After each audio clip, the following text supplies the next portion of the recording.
Hello hello hello hello এদিকে গতকাল এই চক্রবেরিয়াতেই ভোর রাতে বিজেপির পতাকা পুড়িয়ে দেওয়ার একটা অভিযোগ আপনি করেছিলেন। আপনারা কোনো অভিযোগ এরা হারের ভয়ে আতঙ্কিত। এখানকার যে কাঠমানি সিন্ডিকেট স্কোয়ার ফিট কাউন্সিলররা আছে, যারা মূলত পুলিশের উপরে নির্ভর করে লোককে ভয় দেখিয়ে রেখেছে, তারা এইসব করেছে। যারা করেছে আমাদের সিসিটিভি ছিল, আমরা ধরেছি এবং সামনে এনেছি। এখান থেকে আমাদের বিজেপির যে অ্যাসেম্বলি কার্যালয় সিসিটিভি চুরি হয়েছিল, আমি আজকে আবার নতুন সিসিটিভি এখানে আমাদের যারা মন্ডল প্রেসিডেন্ট অ্যাসেম্বলি কনভেনার তারা লাগিয়েছে এবং যে পতাকাগুলো হারিয়েছিল এখানে আবার আজকে পতাকা টাঙানো হলো। এটা ভবানীপুর বিধানসভা মানেই এখানে ভারতীয় জনতা পার্টি বা বিরোধী দল আসতে পারবে না। এখানে কাউন্সিলর আর পুলিশ যা বলবে তাই করবে, এটা হতে পারে না। আমি সেই কারণে এখানে এসেছি। সোশ্যাল মিডিয়া প্রেস তো আছে, ওটা সেফ জোনে করা হয়, কিন্তু মাটিতে আসতে হয়।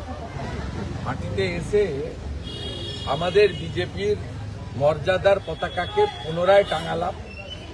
চুরি হয়ে যাওয়া সিসিটিভি বললাম এফআইআর করে রেখেছে আমাদের জেলা প্রেসিডেন্ট এবং লোকাল লিডাররা, দুটো এফআইআর করা আছে এবং এপ্রিল মাসের পরে বিজেপি সরকার এলে এই এফআইআর দুটোকে অ্যাক্টিভ করা হবে। এটা শুনে রাখুন, গুন্ডারাজ খতম করব আমরা। বিহারে অনেক আগে জঙ্গল রাজ শেষ হয়ে গেছে।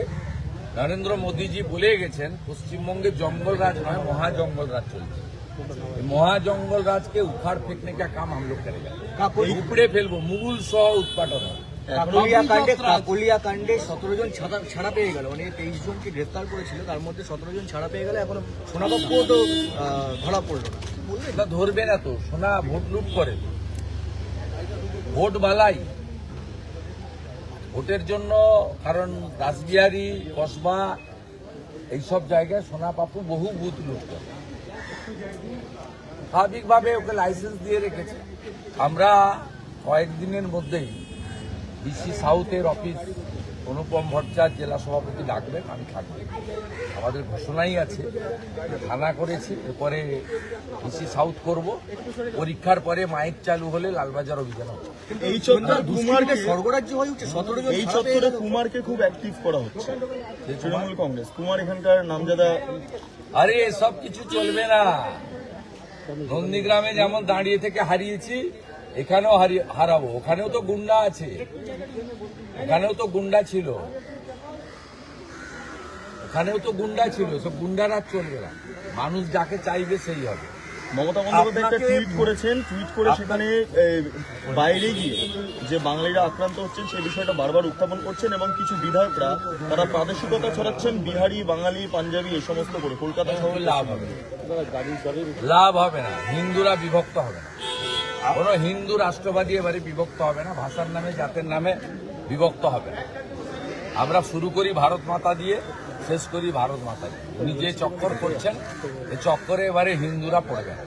ওনার আমলে কোনো হিন্দু, সে গুজরাটি হিন্দু হোক, মারাঠি মহারাষ্ট্রের হিন্দু হোক, ইউপির হিন্দু হোক আর বাঙালি হিন্দু হোক, কেউ ভালো নেই। কারোর বাড়িতে চাকরি নেই, শিল্প নেই, রোজগার নেই, হাহাকার অবস্থা। আপনাকে বারবার আদালতে যেতে হয় মিটিং মিছিল করতে। আজকে হুমায়ুন কবির উচ্চ মাধ্যমিক পরীক্ষা চলছে, সেখানে বাইক র্যালি করছে, এত গাড়ি নিয়ে বেরিয়েছে, মানে একই মুদ্রা দুটো পেট। বাবরি যাত্রা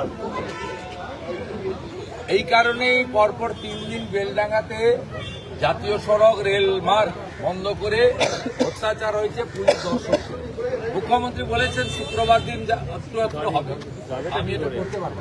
ওদের নিজে বলেছে, অর্থাৎ ওদের ক্ষেত্রে ছাড় আছে, ওদের ক্ষেত্রে ছাড় আছে। নামটা হুমায়ুন কবির, একটা বিশেষ সম্প্রদায়কে প্রতিনিধিত্ব করছেন, উনি আত্মসমর্পণ করেছেন ওদের কাছে। কিন্তু হুমায়ুন কবিরকে থ্রেট করা হচ্ছে। বিজেপিকে আনুন, বাবরের নাম মুছবে। ক্ষমতা থাকলে বাবরের নাম লেখা থাকবে। তৃণমূলের তরফে বারবার বলা হচ্ছে বন্দে মাতরম, আর না আমি আরেকটা প্রোগ্রামে যাচ্ছি।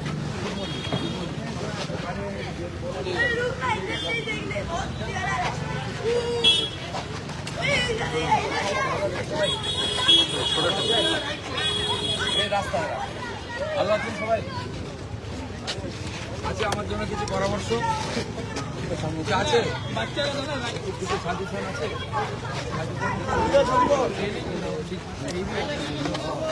বাচ্চা লোক